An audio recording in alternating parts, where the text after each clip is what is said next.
Hey everyone, welcome to my channel. My name is Tefe. Today, for our book review, I'm going to be reviewing a book by the very renowned author Chinua Achebe titled Things Fall Apart. So before we move on to the details of the book, I'm going to tell you about the origin or why the book was titled Things Fall Apart. The title of the book is coined or gotten from a poem by W.B. Yeats titled The Second Coming, and a line from the poem goes, "Things fall apart, the center cannot hold." So that's where Chinua Achebe was inspired or got the name of his book from. And the plot of the book is mainly about Okonkwo. The book is divided into 3 parts, and the first part is talking about Okonkwo's life in the village, and the second and third part talks about the coming of the Europeans to Umuofia's clan, and to Nigeria, if I can say that, because the book is set in pre-colonial Nigeria before the coming of the Europeans, how the society was set and all that. So Okonkwo, character is about and the plot of the book is about Okonkwo, who hated his father, or who never wanted to be like his father. Because actually in African society, parents always prayed that the children should be better than them, and Okonkwo always wanted to be better than his father. His father was drunk, lazy, and until his death left behind a lot of debt for his wife and his children. And Okonkwo did not want to be like that.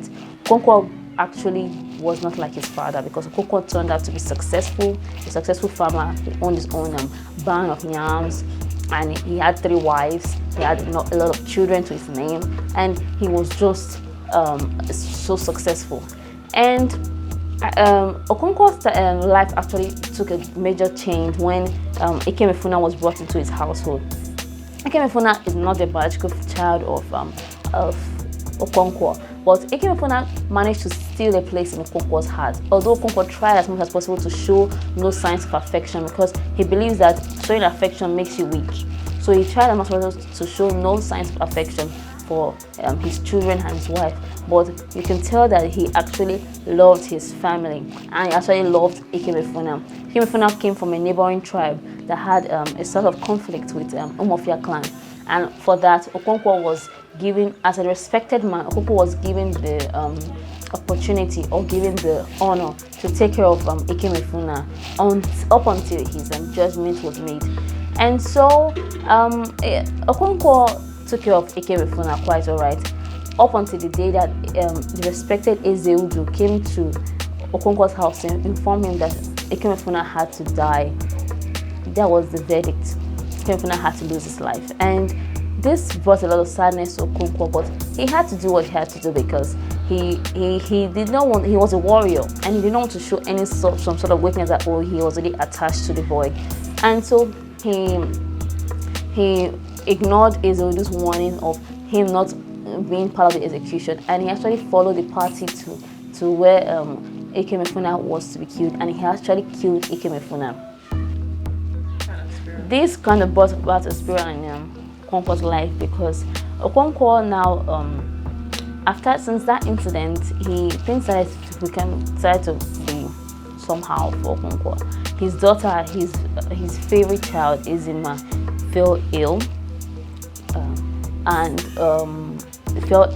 And after that is in the burial, when Ezeudu died, during the burial ceremony, when the rites were being carried out, Okonkwo's gun accidentally dislodged, and he hit a child of Ezeudu, and he died. And this is an abomination in the land, and the land needed cleansing. So Okonkwo was exiled for 7 good years.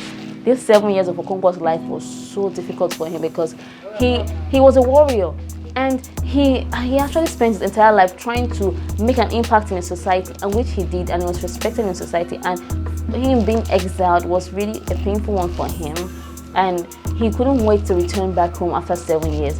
And when he did, he met that the Europeans were already in Umuofia clan. This was, and he has also heard stories during his exile how an entire clan was wiped out by the Europeans as well. So, and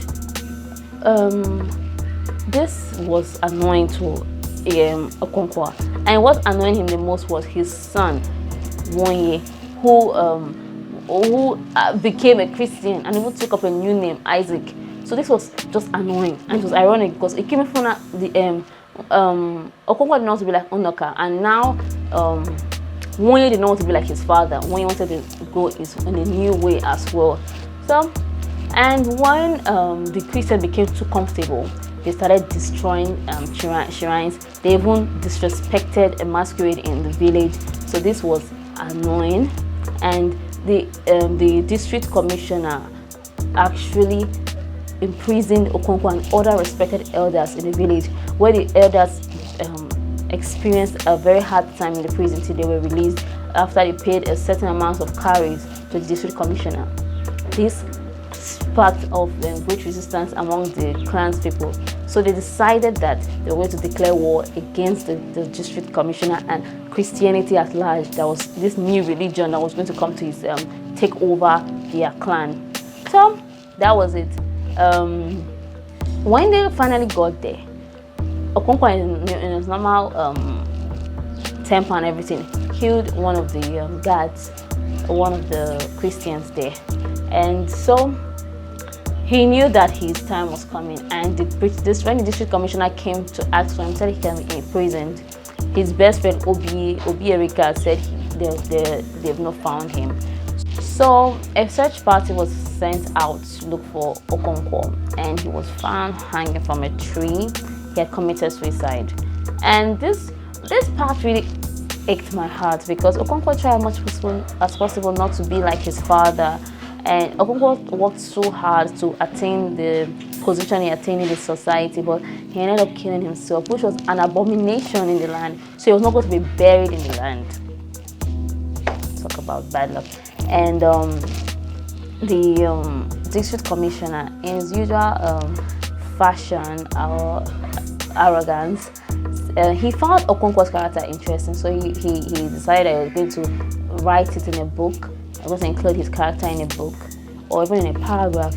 I think he was going to title the book Pacification of the Primitive Tribe in the Niger. I think that was the title he was going to give the book. So my own personal journey through this book was quite historical because Chinua Achebe was able to give a different perspective of how Africa is perceived. Before the colonial masters came, we were actually fine. The fact that they wanted us to embrace their religion and their new way of life which was new to Africans and Nigerians. So, and we didn't want that, so we had to resist. Okonkwo is like, it's not just a character, it represented Africans. You understand? So that was it.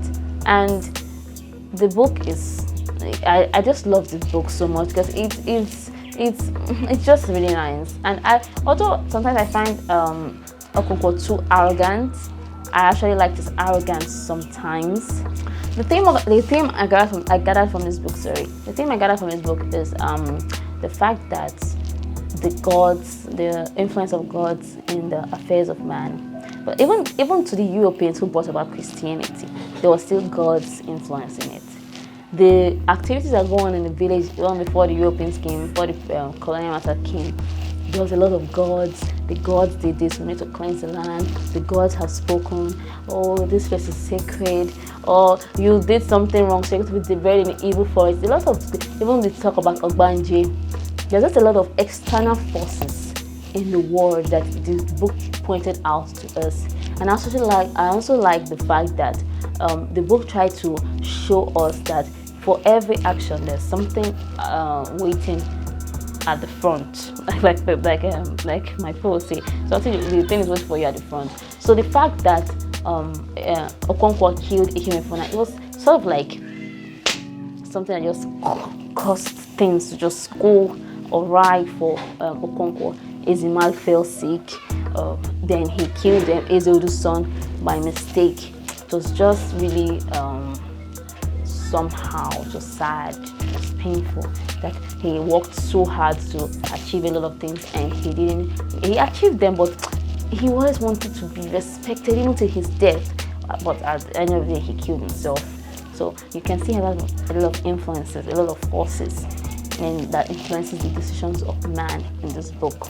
So yeah, I recommend this book 100 of 100 to everyone, because this book is really nice. It's the themes, the occasion, and if you're really interested in learning the kind of rich African culture, read this book. Although it's really actually set in a particular tribe, because Nigeria is actually is a big country with diverse tribes and everything, but there is this kind of uniting force in African or Nigerian history. There must be something that is peculiar in other tribes. So if you really want to learn about some African culture and know some kind of things, this book is for you.